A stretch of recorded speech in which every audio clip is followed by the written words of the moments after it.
forestière en BTS gestion forestière, plus particulièrement avec une spécialisation en tout ce qui est géologie, pédologie, donc l'étude des sols, cartographie, topographie, parce que les forêts s'étalent sur de vastes surfaces et que les étudiants doivent savoir se repérer sur le terrain. Et également, j'assure toute la partie institutionnelle en fait, liée au monde de la forêt, donc les différents acteurs qui interviennent, les règles juridiques, fiscales, etc.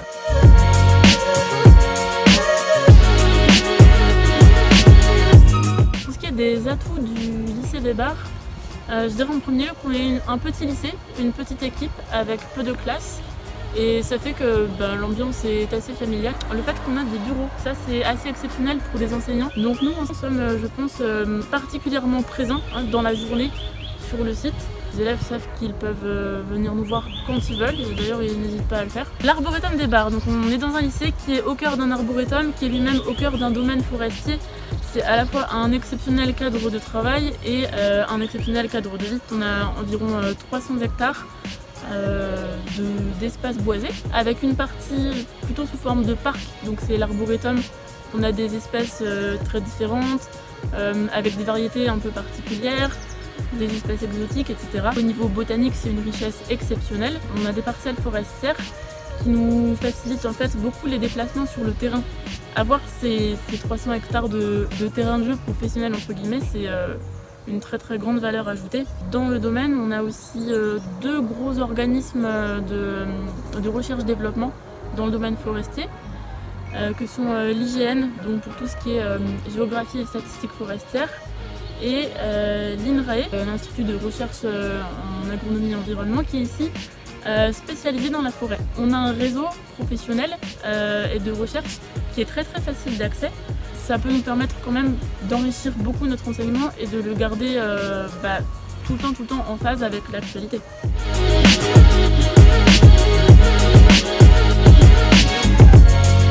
C'est d'abord de comprendre ce qu'il y a dans une forêt, en comprendre l'écosystème, en comprendre le fonctionnement, et puis c'est aussi savoir quelles décisions on doit prendre pour cette forêt, pour que à la fois elle puisse avoir un intérêt économique et soutenir l'activité de la filière bois, répondre aux demandes, à la demande de bois qui est assez importante, notamment dans le domaine de la construction, du bois énergie. C'est aussi très important pour les gestionnaires forestiers de savoir comment protéger cet écosystème et exploiter la forêt, mais de manière durable, intelligente. Donc ça c'est l'objectif général en fait, du métier et de la formation. Et pour arriver à ça, et bien, du coup, il y a une partie de sciences naturelles, sur l'étude des sols, sur la biologie de l'arbre par exemple, sur la climatologie. On a une partie de tout ce qui est étude du bois et de son marché. Et puis le cœur du métier, c'est entre les deux, c'est des techniques forestières. Donc les élèves, les étudiants acquièrent en fait des notions, des formules, des petites méthodes pour réussir à caractériser une forêt, la décrire pour mieux prendre des décisions adaptées après.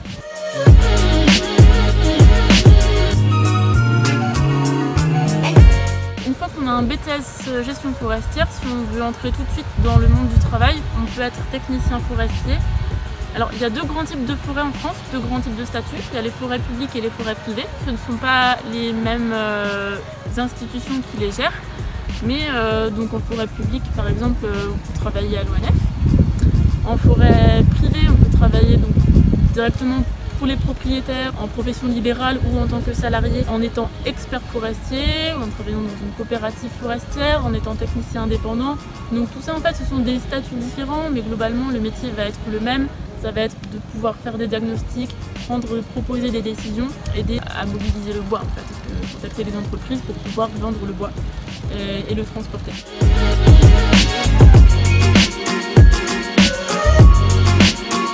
On peut faire des licences professionnelles, deux voies différentes pour entrer en école d'ingénieur. Ça peut être en passant par une prépa ou en y entrant directement et par apprentissage. Si on poursuit par la licence, on peut sans forcément avoir le titre d'ingénieur après, poursuivre des formations en master. Toutes ces poursuites d'études, là, ça peut permettre soit de se spécialiser dans un domaine des sciences forestières, donc ça peut être, on peut se recentrer un peu dans le domaine environnemental ou au contraire dans le domaine commercial. je m'appelle Julien, je suis en formation de deuxième année en gestion forestière, un BTS.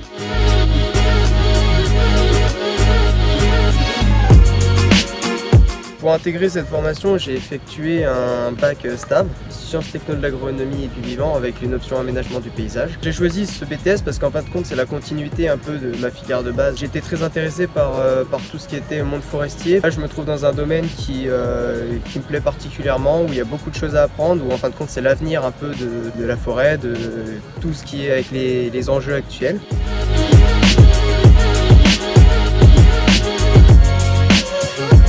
J'ai choisi cette école-là parce que c'est une école qui est assez réputée pour la formation dans la gestion forestière. On a des profs qui sont très polyvalents et très techniques, qui nous apprennent énormément de choses.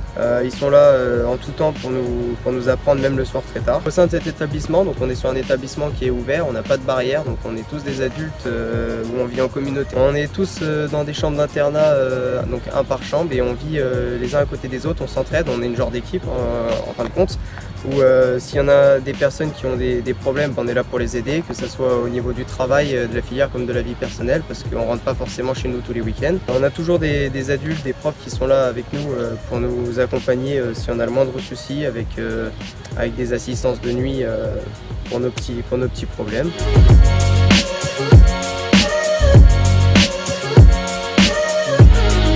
Après le BTS gestion forestière, j'envisage de faire une licence pro, donc vente et commercialisation des bois, pour accéder au titre d'expert forestier qui nécessite aujourd'hui un bac plus 3 minimum.